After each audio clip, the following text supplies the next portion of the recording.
Hi everyone, welcome to the Ask Marlon show.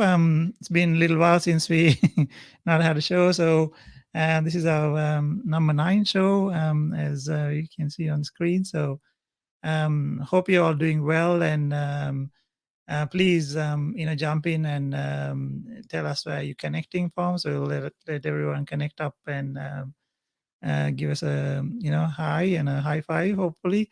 And just a couple of rules or house rules here. So to just when you posting, if you actually let us know when you commented. If you're on the replay, just put a hashtag on the replay, so I can respond to those comments separately. And yeah, you're welcome to ask any questions. As you know, this show is about giving you insights, information, and if you have any live questions, you'll find your live answers. And if you don't have the answers, or if I can't find the person to give them to you, I will definitely either bring them the next session or add some in the comments. So the reason for this show was to make sure that myself and the team to give value to the world, because we've been very forthcoming and been very lucky in things we do. So we have a great team and a lot of beautiful people around me to help through our journey. So and we'll also have the real questions and real answers. So instead of just having a pre-recorded thing or picking some things up. So yeah, so please participate. So today is basically we're gonna have one of my friends from Queensland, who's weight loss expert. She has been a professor in nutrition and dietetics for dietetics, I think, so, for a long time, and now she's doing some ventures on her own. So it is Dr. Liz from Queensland. So she's online here. So let's bring her in. Hey, Marlon, how are you? Hi, everyone. Hey, Dr. Liz. How are you doing? So thank you so good. much. Yeah. Really good. And I'm so excited to be chatting, because we've been trying to do this for a while, haven't we? But now we're finally doing it. And I also just wanted to say, how beautiful was your opening with, sorry, that's my dog also saying how excited she is. But what really resonated with me was make your culture your KPI. Oh, if only more companies would do that. I might have to. Absolutely. This is the joys of lives. But anyway, okay. Dr. Liz, that's why we are on the live show. So we we need to take things live sometimes. That'll be one of my neighbors every now and then they start like their boat, and it's very noisy. So I hope that doesn't happen. So yeah. So thank you so much. And we both in at the moment in sort of lockdown and in Brisbane, in Sydney. So getting by things what we have to do. So I thought, what better than creating a little live program today and get some people to come and ask questions. So yeah. So Dr. Liz, until people join in, hey Ruxana, thank you for joining and saying hello. Until people join in and the live stream warm up, do you want to give us a little bit of a background of what you do? Yeah. You help people? Yeah, absolutely. Hi, everyone. So for the past 2 decades, have been an academic, so Professor of Nutrition and Dietetics. I'm still honorary professor at Bond University here on the Gold Coast, which is lovely. And I was lucky enough to help start up the Master of Nutrition and Dietetics program.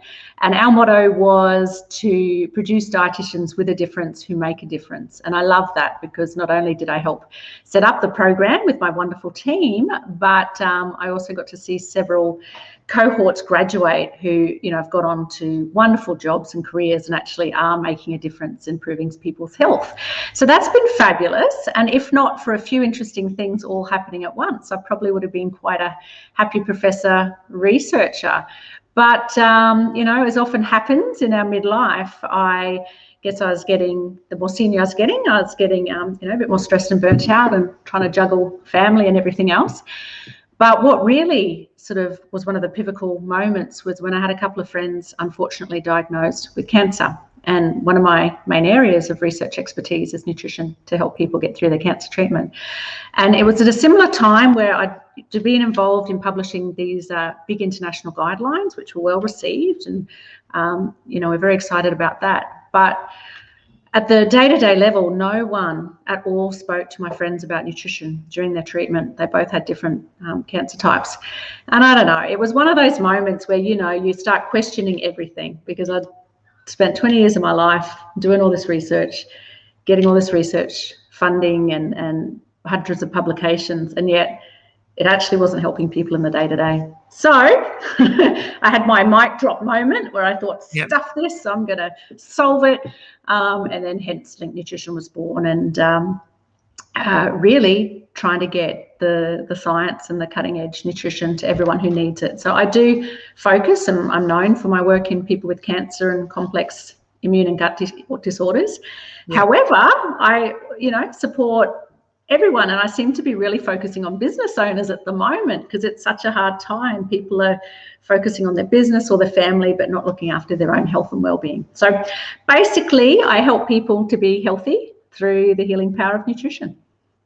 And that's beautiful. I think, I think that you know, the healing power of nutrition, and I think we'll talk about that as we go, and I'm sure people have questions around that, is that you know, I think it's, the theory is one thing, and then you know, hitting the most important where things where the rubber hits the ground is where people, you know, need more help with, you know what I mean? So like when you have a New Year resolution and say, I want to do that, you know, that is all good, but you know, getting help with doing it is a very important part. And once you have that, you know, ritual and practice going, then basically it becomes you know, much better. So yeah, we got a couple of people joined in. So here, let me just bring them up. I think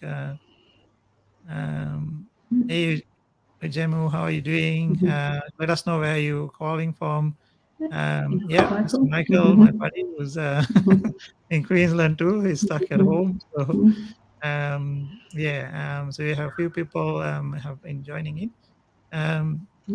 Dr. Lisa, one of the things I was going to ask you, I had made some notes. Let me read one of them. So I think it was like when you actually so Dr. Liz does more than you know, just there are a few things she does, like, you know, have a couple of clinics and things like that. So recently you you know, created this I guess project called, you know, with the meals, right? So we're talking Slim Jim meals. So can you take us through what you you know, how you came to that, and you know, and obviously that's part of your you know, story on how you came from, you know, academic working in the Bond University, and you really want to make sure that what are you teaching happens on the ground too. So that's one of the most important things, to see the value happen, or see the, you know, like, I don't know, like Mahatma Gandhi said, to be the change that you want to see in the world, right?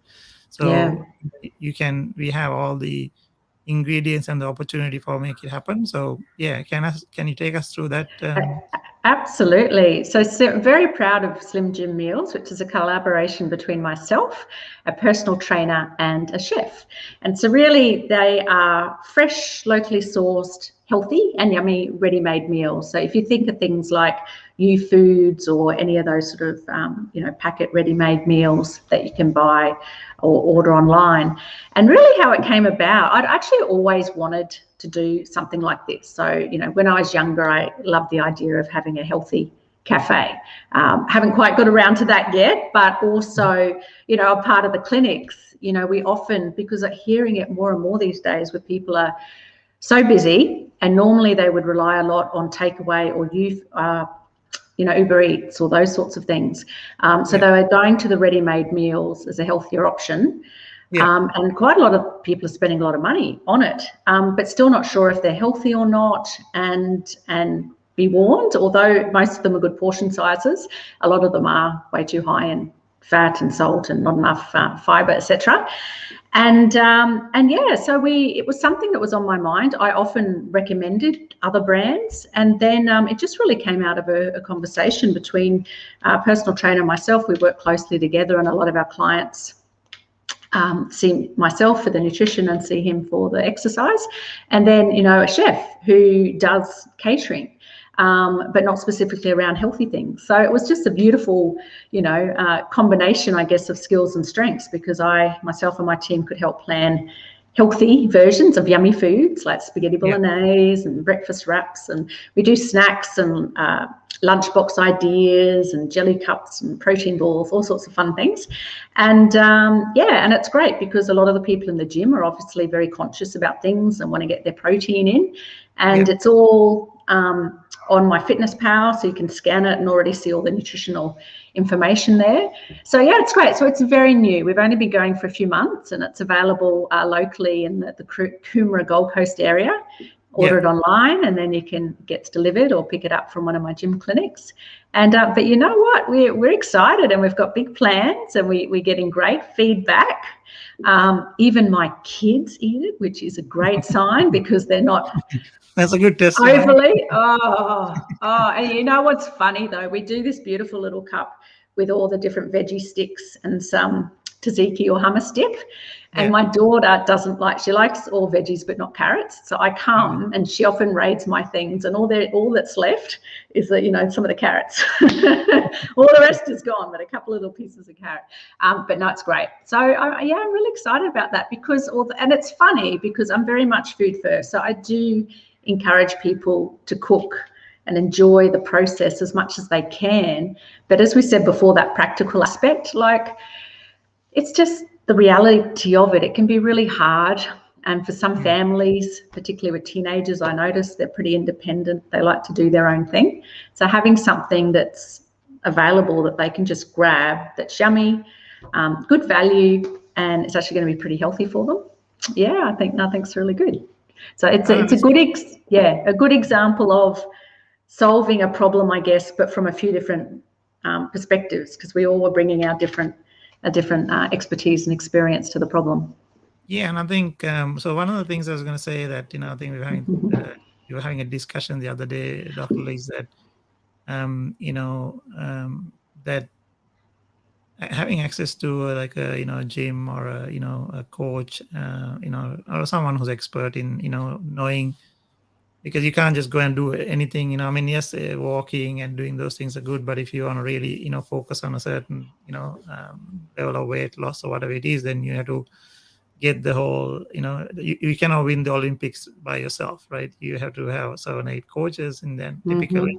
But even if you're not going for the Olympics, it doesn't matter. You need to get the correct people to sort of help you and guide you through that. So I think having that like an ecosystem or environment that is conducive, with the correct foods and the correct exercise and the correct advice and if you don't have any ailments and things like that, it's, I guess, not a big issue. But if you have diabetes, or if you come out of cancer, or if you're having that, I think there's very, very less, I would say, information that is published in a way that, advertised or anything, because that's not a nice thing to, advertise, talk right? about. So, Yeah. I think, that's really powerful. So you mentioned about the MyFitnessPal. I made some notes here, and then So so that's that's one of the apps that a lot of the people in the gym, or everyone these days, monitors, where you can record what you're eating and your macronutrients and what it's providing, also your exercise. And of course, I don't know whether I can't see whether you're wearing any gadgets, but lots of people now have either the iWatch or the Garmin's and the different gadgets which can monitor activity, and they can all link into some of these apps as well now. So I guess one of the advantages with the Slim Jim meals is that they're all, you just have to scan the barcode and immediately all the nutrition composition information is available in an app like MyFitnessPal. So they don't have to individually enter all the food, they just scan it and all the nutrition's there. So one of the, you know, obviously as part of my role as a dietitian is that I help people plan healthy menus and provide meal plans and things. And I do that using real food, but it's also useful for them to know that, you know, if they don't have time to make everything, but, you know, having one of the Slim Jim meals at lunch or dinner, and then overall they're still meeting all their nutritional requirements. So I think it's tapping into your point. It's just trying to make the ecosystem more supportive of a healthy lifestyle, because unfortunately with all our modern conveniences, it's actually encouraging us to be, you know, overweight because we're not as active as we used to be. And we, particularly with processed foods that's so readily available, we're incredibly fortunate in that way, but almost too much because we are taking in way too many calories without necessarily the nutrients. So it's kind of trying to balance up that ecosystem or that environment to encourage health and sustainable habits rather than, you know, sitting in front of Netflix, ordering Uber Eats, munching all night or drinking all night, which of course has been worse for a lot of people during lockdown as well. Yeah, I mean, I think, you know, I don't know, I think especially in Australia, I think we take things for granted because we have a very, very good run with, you know, not having much infections and, you know, not being hassled at all with, you know, like some of the dire situations. And also our spaces are fairly, you know, vast, so we can have walks and, you know, even still, you know, see nature. So if you're people in, you know, apartment complex and you couldn't really go out, you know, it's a bit difficult. So so I always say that, you know, you have to always find a way to, you know, make that happen. And I think if you ever need some inspiration, you know, please connect with Dr. Liz on LinkedIn or any of the social media platforms. She always publishes information and, you know, good things. So I think definitely, you know, way to go. So and I just want to invite everyone to, hey, Aronika, I think there's a couple other people, Janali, Ruani, I can see others. Johan, he's my brother from, he's in Sri Lanka. Yeah, so if you have questions for Dr. Liz, now is the time to shoot them here so we can, you know, answer them in real time. And one of the other things I was going to say is that Dr. Liz, you know, do you deliver using Uber Eats too? Now that's a good question. That is a good question, isn't it? We haven't, no, it has separate delivery and we haven't organized that yet, but it would be good to actually have a healthy option and maybe even some sort of flashing thing. You know, you're going to order that pizza or hamburger and instead you get the nice flashing Slim Jim meals. Yeah. Oh, you might have to help me with the technology on making that happen. No problem. Yeah, so a couple of questions coming up. So this one is, hi, Dr. Liz, what is your vision to achieve with the work you do? So I think you somewhat answered that question, but you want to dig a little bit deeper in there? Yeah, sure. So what is my vision? My key motivation and my key issue really, I guess, is just to help people to be healthy through nutrition. And I say that coming from a couple of different perspectives, from the science and the research perspective, but also from a busy mum, and also, which we haven't actually touched on, but when I was, you know, full on professor mode, I was actually very, very stressed. And ironically, as a professor of nutrition, I actually wasn't being very good with my self-care, as a lot of busy people are. And, you know, I was living on coffee during the day, having too much wine at night and not exercising. And so I actually, without realizing it, my health was starting to suffer. So part of this whole sort of process was just prioritizing my own self-care and having it raised as more of a priority. And I think seeing my friends suffer potentially life-threatening conditions, you know, you suddenly then start questioning your own mortality, and suddenly health was even more important. So I think seeing it from that personal perspective as well makes you realize how important it is. And I guess it's just ensuring that everyone has good access to it. And I guess on that note, the other thing that I do find quite frustrating is that nutrition's a really interesting field. So to become a dietitian and nutritionist, generally you've got several years of study, and at least it's quite high qualifications. But the term accredited practicing dietitian is protected, but the term nutritionist in Australia actually isn't. So you've got people who have studied at uni for 4 years, or you've got someone who's done a 30-minute online program, and they both can call themselves nutritionists. So, and then you've got some people, the influencers, everyone's got an impression about nutrition. And so I guess and particularly if they're not part of a profession, they're not governed by professional ethics or code of conduct. And it's all about sales. And so I guess I get frustrated about what I would call a lot of the misinformation, or let's be honest, pure rubbish that's out there in social media. So I guess part of my motivation, as well as, offering good nutrition support to everyone to make themselves feel better, because I do genuinely believe that life is much, much better when you're happy and healthy. But I think the other thing is to actually just speak out more and try and be a bit of a voice of reason in the whole nutrition and wellness and fitness areas, because I do get frustrated. There's a lot of rubbish out there, and unfortunately the ones with the loudest voices are often the people with the least qualifications. So I'm hoping to counterbalance that a little bit in my own way. So I guess those are my big motivations, to use what I've learned over the years of my own experiences to help people. Thank you so much. I think, there's no, I think it's really powerful in what you're saying, and definitely I think, you use that word, when I say rubbish, I think it's like about not understanding what you're saying in the way that, you have the basis of, extensive research, study and background. So, that Dr. Liz has done that in the challenge is, definitely the challenge is to try and make it fun and, sexy or whatever, because, you just have to look on YouTube and all your, 3 magic things to melt body fat, or take this thing before night and, you'll drop 10 kilos overnight, etc. And like, that's sexy. People want to click on that. But, to try and make some of the more sustainable, healthy choices, I guess, still kind of get some attention. Yeah.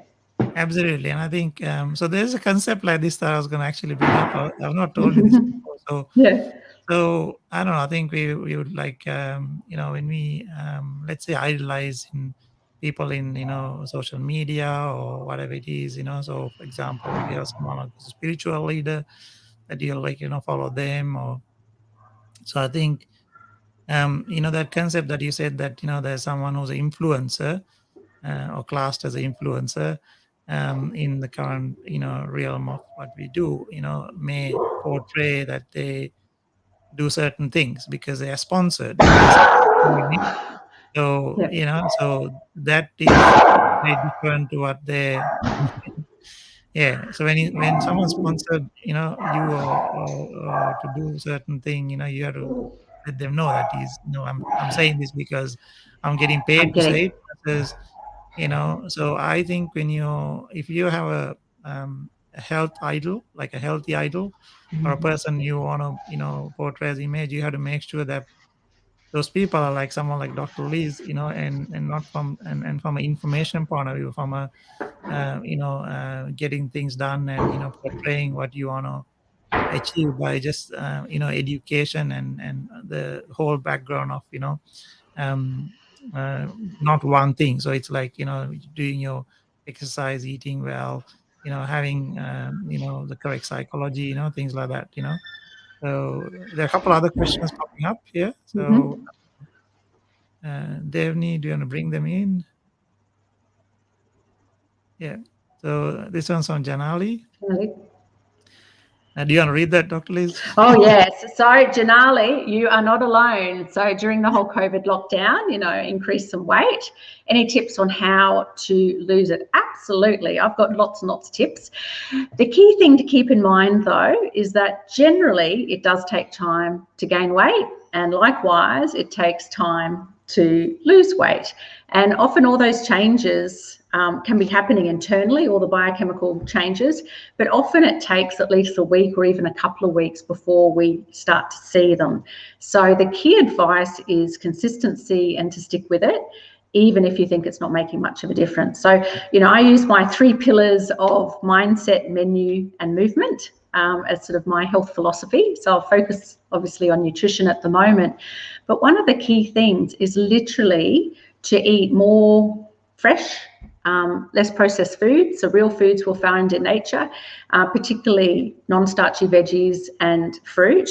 So starchy veggies like potato and corn are fine too, but the high carbohydrate content is a really good fuel if you're very active. But if you're not doing as much exercise and you're wanting to lose a bit of weight, then just keep, just limit those portions of starchy veggies. But, you literally can have unlimited amounts of things like your greens and carrots, tomatoes, capsicums, or lots of salads. And, they can be eaten in different ways, soups and salads and stir fries. And because they're naturally very nutrient rich, very high in fiber, which helps keep you full, but naturally low in calories, they're a great way to bulk out any sort of meal. And there's lots of good tips and recipes, and I'm also happy to share if anyone wants to reach out, get a few tips on that note. But I would just make sure that you're having either fruit or non-starchy veggies every time you're eating, and have them as the bulk of your snacks, because it's very difficult to overeat those sorts of foods. Whereas, as we know, it's very easy to overeat very high fat and sugar foods like chocolate or chips or soft drink. The salt and the sweet is actually designed for us to want more and more and more, whereas natural foods that hold a lot of fiber and a lot of fluid, it's actually very hard to overeat. I mean, you think about, a big plate of veggies or a couple of oranges or whatever. After you've had a couple of oranges, you're not going to usually go through a huge amount. You get satisfied. So yeah, I think that's one of the key things.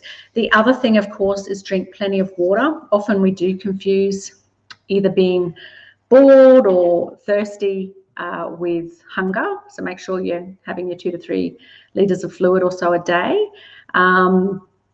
And so with your snacks, make sure they're healthier snacks. I think one of the other things is that people are just, they're bored, they're stuck at home. So they're going to the fridge as something to do. So I think set your little timer for little breaks, but try and make them non-food breaks. Like if you can go for a walk or do some star jumps somewhere, or even reading a book or lighting a candle, doing some meditation, having a bath, just do something that doesn't actually involve food. But my key tip is to stick with it, and, changes absolutely will happen. And to focus on making changes you can stick to, as opposed to doing something really drastically, which people often want to do. They either want to, not eat or only live on carrots or something. And for most people, you can do that for a few days, but it's not sustainable. And why I don't like that is once you start eating normally again, you often regain what you lost, and then you often regain some more as well. So yeah, but you're not alone, Janali, and I've got lots of info, so feel free to reach out for some free resources if you're interested. Absolutely. And I think just to add to that a little bit, I think a couple of other tips are like when if you're shopping or ordering, just be conscious. So like, I don't know, if you look at a shopping basket, it should, if you can, make it like 60% of food in there that are, like live foods, like as Dr. Lee said, veggies, fruits, and things like that. And typically, like, I lived in Sri Lanka, and generally you over there. So how we shop is, different. So typically, if you live in a rural area or, not a very, I guess, there's always like a market, like a fruit or veggie market, or even in your area, you'll have that. So, you should visit that one first, and then, and if you're doing online ordering, reduce the amount of, I guess, the, foods that you call them as snacks and chocolates and ice creams and things like that, because they definitely have the craving. And then the last bit is the discipline, sticking to it is definitely the hard one, so I would say you need to have a bit of accountability buddy or a coach, someone, Yeah, absolutely. And that's why I think having either family member, friend, or coach, you know, and the research shows you're more successful with achieving your goals. And that's, of course, why we know most of the most successful people in the world often have one or more coaches in a variety of areas, because we know you're more likely to stick to your goals. So, yeah. Yeah. Very good. And a couple of other people are, you know, saying hello. So it was Helanki and Pubudu. Thank you very much for listening in. So I think, Dee, do you have another question for us? Yeah, psychology. So that's Nada's question. Thank you, Nada. How much of losing weight and getting fit is the food, the nutrition part, versus the psychology? Well, that is an amazing question. And you know what? You're going to get slightly different answers depending who you talk to. So this was at Bond. I was in a department with medicine and exercise science and a few other disciplines. And so, of course, you'd get slightly different answers depending who you talk to. So the exercise gurus will always tell you exercise is the most important. We will tell you nutrition is the most important. And, you know, in psychology and medicine, you know, they talk about overall health and healthy mind. So that's why I do genuinely believe, so whether you want to say hand in glove or synergistically impacting, and that's why I do like my mindset menu movement, because they do all influence the other. If I go from a nutrition point of view, what we know now is that both the gut and the brain are talking to each other all the time. And specifically, it's some of the chemicals that our gut bacteria make can actually make us feel happy. They can influence our food cravings, our mood, and even how well we sleep. So there's a lot to be said. Is it our mind? Is it our gut, or more specifically the gut bacteria influencing our mind? And then, of course, things like exercise can also influence our mood, but importantly are useful for building muscle, which of course can influence our metabolic rate. So that's a very complicated way of saying it does all depend. However, the advantage of that is that they're just different tools in our toolkit. We can use them all together. So we could just focus on nutrition and that would make a difference. We could just focus on exercise, although if you've looked at any of those things, you'll realize it either has to be high intensity or long distance, because, you know, all those crazy amount of kilometers you've got to walk to burn off one Mars bar or whatever. Like it's scary if you just look at it that way. And then mindset can definitely have an influence. However, if you're not changing your habits and your behaviors, it is hard to stick to long term. And I guess one little point about that, I also, you know, see people who might have had surgery to help them lose weight. And what's really interesting is if they don't have the support, particularly the psychological support, to help change their thinking and their behaviors, they quite often regain the lost weight because they're not changing those beliefs and those habits that made them overweight in the first place. So I'm going to say that they're all different important tools in our toolkit, and it's actually good to try and work on them all together in synergy or in balance, you know, to ensure we're happy mind, body, and spirit. But I would focus, for some people, there's often one area they know they need to work on more than others. So, and for me, I've really had to rediscover the love of exercise. It's not something I naturally like.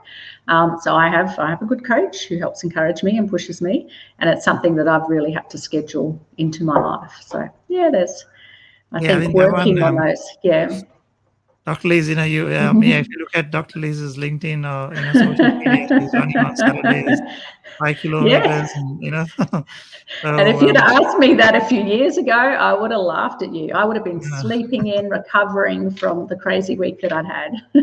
Absolutely, and I think that's I think that, you know, your mindset, menu, and movement, I think dovetails, like, you know, it sort of locks in that. You know, the synergy of what you need to do together to make that happen. You know what I mean? Because your mind is the one that needs to be, you know, resilient and be convinced that you need to make that, and then, you know, all those other things then automatically almost happen. You know, so yeah, no, that's a very good question, and thank you so much for sharing that. So. Yeah, let's see who else will ask any questions. Do you want to bring the other ones up? Okay. Yep. So Runika asked, is working 2 or 3 times out enough? So keeping in mind that my expertise is nutrition. However, having been in a department full of, exercise people and working very closely with exercise people, I feel I can answer it from my opinion, and then of course more specifically. So what the gurus tell me, now of course it depends, what do we mean by enough and what is it for? So if it's for general health and you're already pretty healthy, then different international guidelines talk about approximately 30 minutes or so of exercise, most days of the week. However, if you're looking to lose weight, then a combination of different exercises, and the cardio exercise where you get huffy puffy doing fast walking or a bit of light jogging or on a treadmill, rowing, bike, is particularly once you start hitting more than about 40 minutes to 50 minutes is when you really start tapping into your fat stores, which of course is great, an important part of wanting to lose weight. And then doing something like strength training, like weights or weight-bearing exercise like squats, lunges, or push-ups is a great way of building muscle, which is, once again, helps improve the metabolic rate and good for toning up. So ideally, a combination of cardio exercise, most days of the week, and then some strength training 2 to 3 times a week. And I know a lot of the exercise gurus will also encourage some form of flexibility, stretching, most days as well. So I think, key things are finding out the activity that you enjoy, whether it be dancing or walking or cycling, and or having a game of tennis with friends, and trying to build that in as frequently as you can. And then either have accountability buddy, a friend or a coach to push you a couple of times a week. There's heaps of good apps, there's heaps of online programs, and then the flexibility one I think is actually really good as well. And it's often one of those things we don't think about until we start getting older. But I, part of my research, I've done quite a lot of work with our older adults in aged care facilities and been involved in some nutrition and exercise programs. And I tell you what, it's amazing, 80 and 90-year-olds, but how they can just appear so different. And, even some of the older adults basically couldn't get out of a chair, but we're doing different stretching and weight type exercises, and over 3 to 4 months, just to see the improvements in energy and strength at that age, some of whom had not exercised for decades. Yep. So it's never too late. I think that's a really important message. It's actually never too late, and the research shows that. Yeah, absolutely. And I think just to touch a little bit on that one, Dr. Liz, we talked the other day about and unfortunately, most of us will, only get onto it when we either something catastrophic happened to us or someone around, So the advice here is that, when you're young, when you're fit, and when you, you should really think about, how the journey of that, through through your own environment and life will take you through. And it doesn't have to be drastic and jump on, big treadmills and, go to the gym. Obviously, that's really good if you can. But it's about that little bit of, self control and self motivation to, do these things. And there's, as you said, myriads of things of, menus and people sharing things and online videos. Some of them are really good. Like our kids here, they're connected with one of the young people on fitness person, and because now they're homeschooling at the moment, at the break they'll bring the yoga mats out, put the laptop in front, and they're doing this 15-minute power training. And if I'm not on a call, I'll try and join them, and we all do it together. So these are things that you can do to motivate and connect, and also I think they develop your relationships. So if you can go for a walk with your partner, it will actually make your relationship also better. You know what I mean? So, or your Agree. mom, or or your cousin, or someone who's Absolutely. Or teenagers. What I've yeah, noticed is that walking, where you don't have to look face to face. Mm. I have some of my best conversations when we're out Absolutely. walking. Yes. Yeah. Very Yeah. So good, I think Dr. it's Liz. good. Thank you. That Yeah. was a good question. Yeah. Yeah. I think there's another one here. Let's bring that one. I'll click on this one here. Yeah. So Rukshan is asking, whenever I want to cut down on sugar, the sugar craving heightens. How do I control the urge to consume sweets? Yeah. So, a couple of things. Yeah, good question, and also very common. So, there's a couple of things around it, I guess, and it's to try and work out. Yes, is it a craving, and is it sort of a physiological craving? And there is some evidence to show that different types of gut bacteria we have can actually influence the types of foods that we might feel like or crave, and certain bacteria give us a craving for fatty foods, and some bacteria give us a craving for sugar foods. So, looking after your gut health and having a good gut microbiome, once again, by focusing on, lots of healthy fruit and veggies and some whole grain cereals and not too much fat and sugar, can help balance that out. But sometimes it can be influenced by things like hormones, or it's a self-soothing. So, for example, we've had a breakup, or we had a really bad day, and if you think that nothing's going to fix it except for chocolate, then that is a key sign that it's not hunger, but it is that craving or self-soothing. So I guess, as with everything, it's starting off with the awareness. Is it hunger? Is it craving? Is it something that, if I have a hot cup of tea or a walk, will go away? Or do I need to have, a couple of pieces of dark chocolate or something, because nothing else is going to solve it? In most cases, when you sort of start, the body's an amazing thing, and we do tend to adapt pretty quickly. And the gut microbiome can be improved generally in about 10 days to 2 weeks. So if you are sort of cutting out some of the processed junk, high sugar type foods, and eating more healthy foods like fruit and veggies, generally after about 2 weeks or so, everything's sort of starting to settle, and those sorts of cravings do tend to decrease.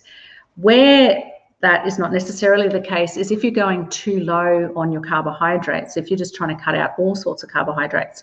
So I guess, without knowing too much more about it, I would suggest going for healthier sweet options like fruit, or frozen berries, or tea, or even munching on things like carrots, can still give you sort of a little bit of a sense of sweetness. But you've got all those vitamins, minerals, and fiber, and all the goodies as well. Life is to be enjoyed. So sometimes watching your portion size and having a small amount of something, and just remember that often it takes your brain 10 to 15 minutes to register that you're satisfied and that you're happy. So not to think we've got to eat, 1 or 2 pieces of cake or a block of chocolate to be happy. Sometimes just having a small amount or a couple of pieces, and then having, a cup of tea, or going for a walk, or listening to some music, and then seeing if you really still feel like more in 10, 15 minutes later, then have a little bit more. But often you'll find that you're actually fine. You're ready to move on to the next thing now. So, yeah, I think it's a little bit of trial and error, and you can even write down and see if you can work out a pattern between what's happening, but substituting for a healthier option like fruit or certain veggies. Yeah, I think substituting, Dr. Lee, is definitely, I think, one of the main ways to deal with that. And I'll give you a couple of examples. Like, say, if you, for example, like let's say you like, sugar, and like drinking, tea with, multiple spoons of sugar. You can look at like some, I don't know, healthy alternate. Like, I don't know, this, I'm not maybe the correct person to advise on the exact thing, but it's like saying, for example, over here, like in my fridge, I have frozen mango. So they're like in cubes, and they're like lollies, They're snap frozen mango. So there is not unhealthy, and they're sweet. So but they're the natural sugars. So eating heaps of it most probably not going to help. But if I take a handful and put in my mouth, it's basically healthy stuff. So finding those things for a substitute consciously, and then having them around you is the way to go. Like, you know what I mean? So if it's a preserved fruit or something like that, without too much of any sugar or anything like that, then you can have it on your desk next to you, So then you're not gonna go and get something else. So things like that, So yeah, try and work out a way to substitute that. And as Dr. Lee said, that if you can, if you're a person who can keep a track on things, if you have a journal and things like that, you can have a different page, and in your journal you write saying, okay, today I had like 4 ice creams, I shouldn't do that. So then you can most probably consciously reduce it, you know what I mean? So you have to have a little plan within your own space to make it work, I would say. Yeah. And look at, I am a big fan of improving gut health, because it's interesting to see with clients, a number of people who've improved their gut health and reduced gut symptoms, how their cravings have, that wasn't what we were working on, but the cravings would go once we actually resolve some of their gut issues and improve their gut health. So a good benefit. Yeah, so with yeah.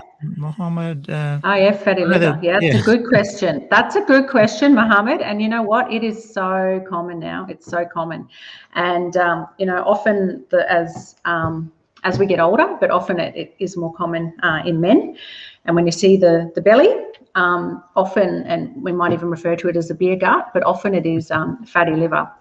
Yeah. So it's with everything, but basically if you, the mindset menu movement, actually comes perfectly into this again as well. And the science will show us losing weight through nutrition, exercise, and obviously developing healthy habits will actually help reduce the fatty liver, and also help reduce all the sort of biochemical markers and things that the doctors measure to see what's happening. And the good news is that you can actually reverse it. So you can actually improve it, but you can also stop the progression of getting worse, but you can also help reverse, some of the damage that's already been done.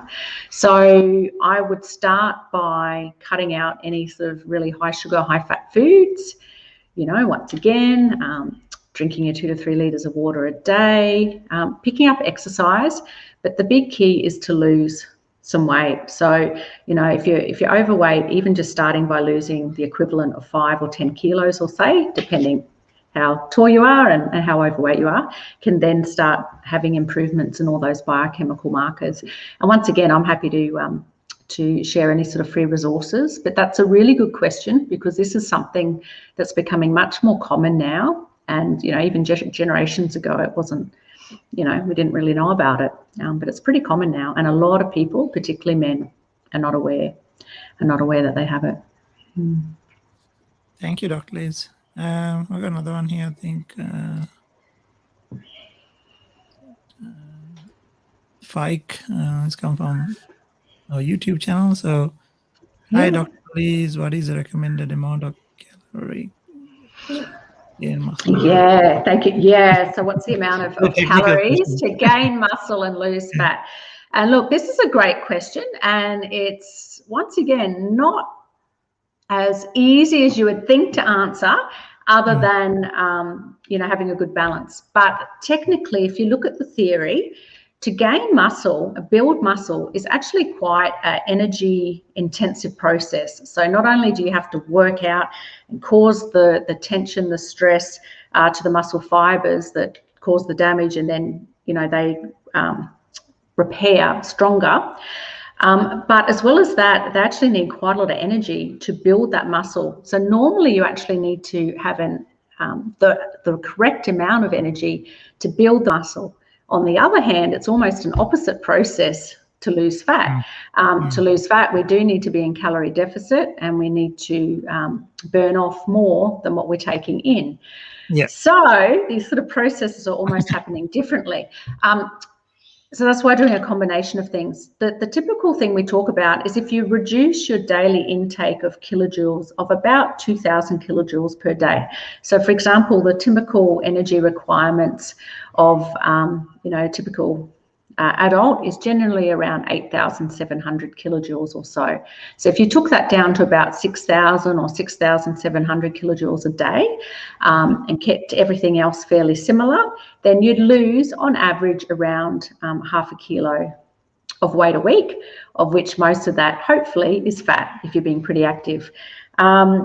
So basically, it depends. If the person is trying to lose weight and gain muscle, then they need to bring down what they're eating a bit, generally a couple of thousand kilojoules lower than what they need to keep their weight balanced, as well as doing some strength training at least a couple of times a week.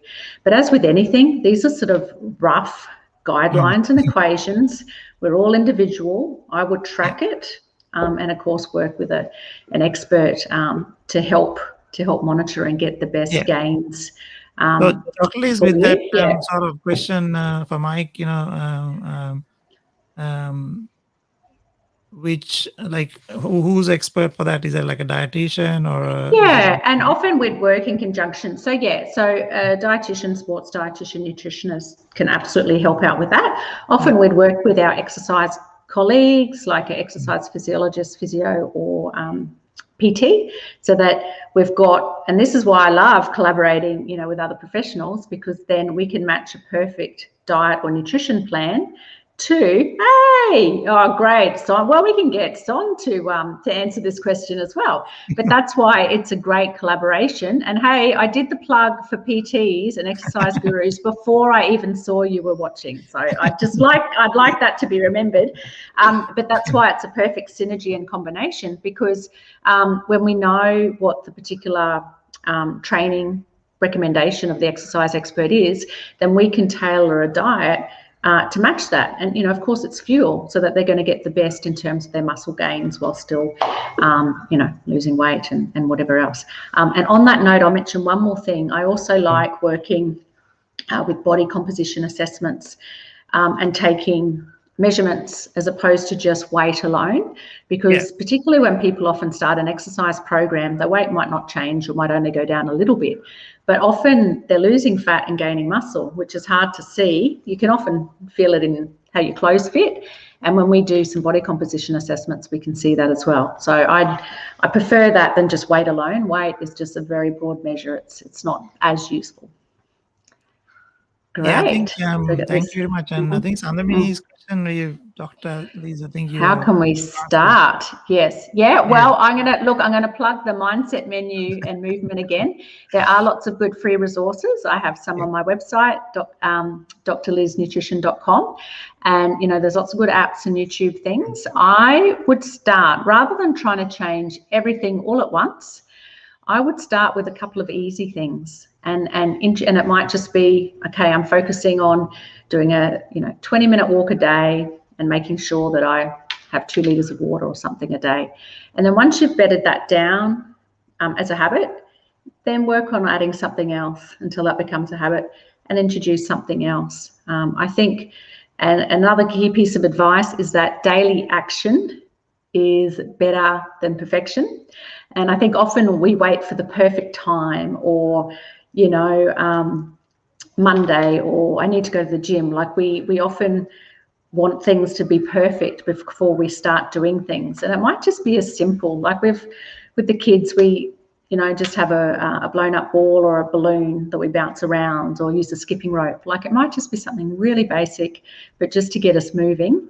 And then building on that, because once you've established it as a habit, like brushing your teeth, then we do it unconsciously without even thinking about it. And I think that's one of the key strategies. Yeah, the correlation of you feeling good about that, and it just has a I don't know what the technical terms are, but it basically if you keep on to it like for 90 days, at least, definitely becomes a routine, and you don't need to go back unless you have some injury or something like that, But again, with that, you control it how you do.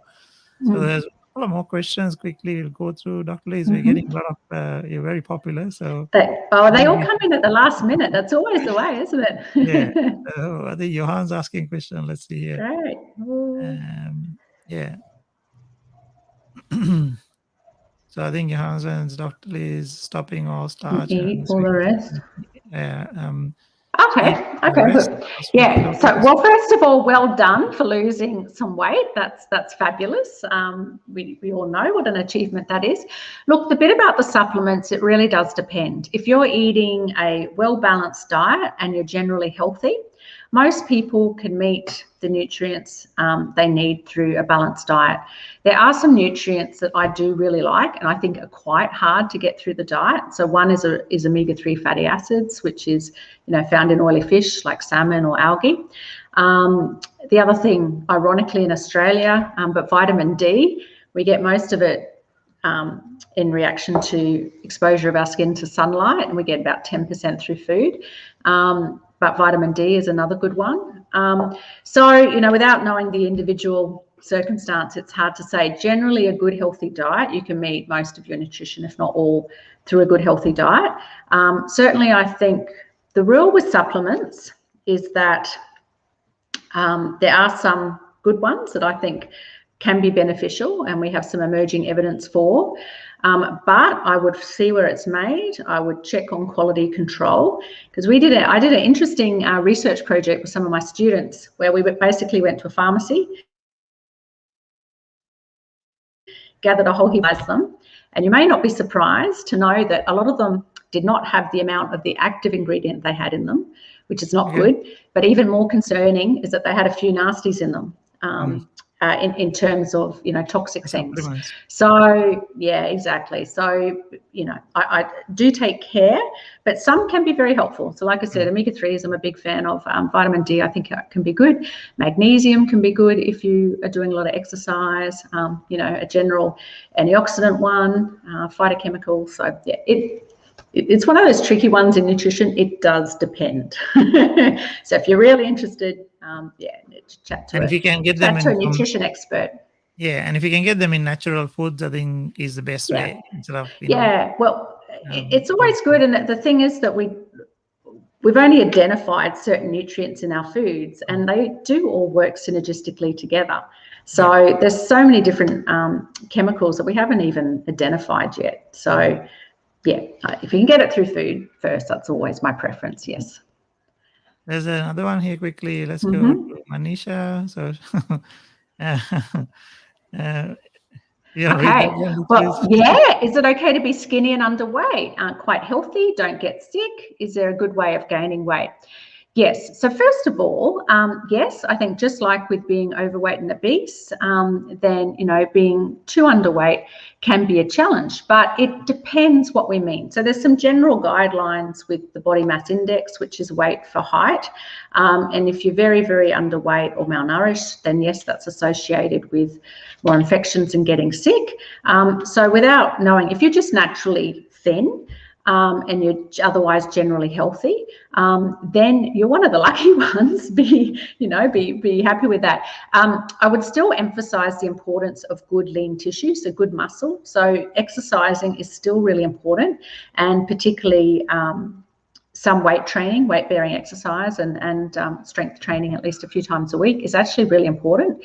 And yes, you can. I work, it's often teenagers or people, just with different genetic backgrounds who do find it more challenging to lose weight. So once again, it's just finding a balanced diet that is higher in calories, but not, people often think you got to eat, heaps of fat and sugar, but no, you can still have a nice healthy diet, good sources of protein, but just a bit higher in energy. But focusing on the exercise as well is really key. And once again, I like to look at the body composition, because there is such a thing as skinny fat, which is where people technically can be within the healthy or even low body mass index, so weight for their height, but yet they don't have much muscle. And we know muscle is so important for quality of life. So in that case, once again, we'd encourage building the muscle. So look, it depends. If you're generally healthy, that's great. There are ways to gain healthy weight, and exercise is going to be an important part of that program as well. Yeah, so having a bit of strength is always good, I think, regardless of your body size, or I think that helps you to also do more activities and things like that. That's right, and good quality of life is important. Yeah. Dr. Liz, we only had like 1 hour book. Do you still have a couple of minutes? Yeah, absolutely, I do. Believe it or not, I have to laugh. I am scheduled to do my exercise at 5:15, but no, I'm very happy. I'm very happy to be chatting. We'll let you go before that. Yeah. Thank you. I think there's one more one here. I think I don't know. Let's bring that up from Mike. Can someone build lean muscles without supplements being vegan? Absolutely. And can I tell you this? My partner, I don't know if you've seen Master Rant's Trainer on LinkedIn. He's my partner in a synergy program that we do. We collaborate together. And he's vegan, and you'll see he is very fit. So absolutely you can. So it does require a little bit more effort in terms of just making sure you get enough of the right sort of proteins. And by combining things like your whole grain cereals and rice, and of course things like your legumes, your beans and your lentils and chickpeas are really good sources of your protein. So balancing that out evenly over the day is going to be very important. But yeah, absolutely you can. And in fact, there's some really inspiring things on YouTube as well, if you want to check out vegan and vegetarian bodybuilders, so to show that you can definitely put on muscle. It just does require a little bit more care and attention in terms of diet, but it's definitely possible. Thank you so much, Dr. Liz. And I think I think they're all the questions anyway. So one of the things I was going to say about we were talking about is to make sure that you get help from. So it's good to, I think, go online and look at things and make things yourself, but it's always also good to consult someone, have a bit of a coach, or even like one person that you follow, for that matter, whose agenda is not to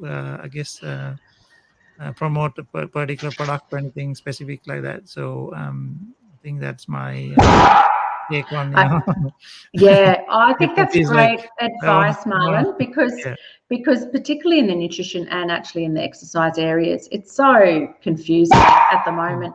You have to just type in something online, fat's good, fat's bad, carbs good, carbs bad, you need to do cardio. No, if you're over 40, you can't do cardio. Like, it's crazy. So particularly unless you're really interested in that, or a researcher, most people just don't have the time. So I think focusing on one person, checking they've actually got qualifications, I think is good. And if you're looking to see someone, I would check who has received services and see, how did they find them? Did you get the results? Like, doing a little bit of homework, I think it's really important. Reviews and stuff, and I think what we do, Dr. Liz, is that some of the information you talked about, the the different apps and those resources, let's put them on the we can pop those post, through. So you can actually get them in the, either you can send it to me or just tag them on the thing. I'll do that. I also have a free resource and handout and the gut map, which I'm very happy to share, so we can put links to that as well, so people can access that. So please connect with Dr. Liz on LinkedIn and those platforms, because Dr. Liz, you're on Instagram too? I am. So LinkedIn is my favorite platform, but I'm on all the socials. So please connect with me. So connect and then follow, because I think Dr. Liz puts all those, and she also creates videos and little mini snippets things. So also this video will break it into different questions people ask, and hopefully we share them back. Oh, great. And so I think Dr. Liz can be contacted on LinkedIn and, as I said, all the other platforms. So we'll tag those ones also in there. Wonderful. So a lot of people are saying thank you, and they've enjoyed the discussion. So I've not done a live show for a couple of weeks. We'll be running around. So get on that. So. That's good. They've missed you. Yeah. And then we can come back again if you have specific questions. You can send them to Ask Marlon at biztechglobal.com. And we'll also put Dr. Lisa's contacts on the post. Yeah. So thank you so much, Dr. Liz, again Oh, my for pleasure. your time and your kind sharing of your expertise, and giving very specific answers to all the questions and things. I think it was a really great session. Yeah. I'll talk to you soon. Yes, absolutely. And thank you, Marlon. Thanks to your amazing team as well. And that's great. I've got 5 minutes to get changed ready for my exercise. So there we Yes, go. let you go. Mindset, menu, and movement. Wonderful. Thank you, Thanks thank you, again, thank you Marlon. again. Take Thank care. you. Yeah. Bye. Bye.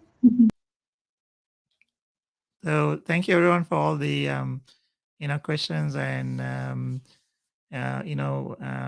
very, very I guess specific questions that you had. So hopefully that helped to answer. So my vision here is to help you guys, all find some of these answers, and take you to the next level in whatever way possible. So so the next segment, we've gone over time. So quickly, I had a couple of shout outs I want to do. So what I'm going to do is share the screen on the shout outs. Yeah, so the first one is from Brisbane. Basically, so it's Anya. So Anya is a communication and a mindset strategist coach. She lives in Brisbane, but she can help you out anywhere in Queensland or in Australia. She is a fantastic person, very bubbly and very helpful in getting through your needs, and whatever you want to achieve in life. So she's done all the accreditations with NLP and hypnosis and all those things like that. So get in touch with Anya. I just wanted to say hello to her on here. And the next person that I wanted to say hello was is already on the call. So that is Mr. Michael Power. He's just a beautiful human who lives in Brisbane. Just finished working at MOQ Digital. So, Michael, looking forward to spending some time with you, man, and really catching up. Thank you for being present for these people. I know a lot of people are very upset when you, left the work, and hopefully planning your retirement and a bit of taking a break. I wish you well, and hopefully you get to go to your skiing holiday soon. So that's it for today, I think, folks. So what I wanted to say was, thank you very much, and it's been fantastic having you online. I would say that we would do this now every week. So if you have anyone you want me to interview or bring on, please let me know. I have a lineup of many people. Hopefully, either Wednesdays or Thursdays on in the evenings, we'll have the show. Thank you again for your uh, presence and patience listening in.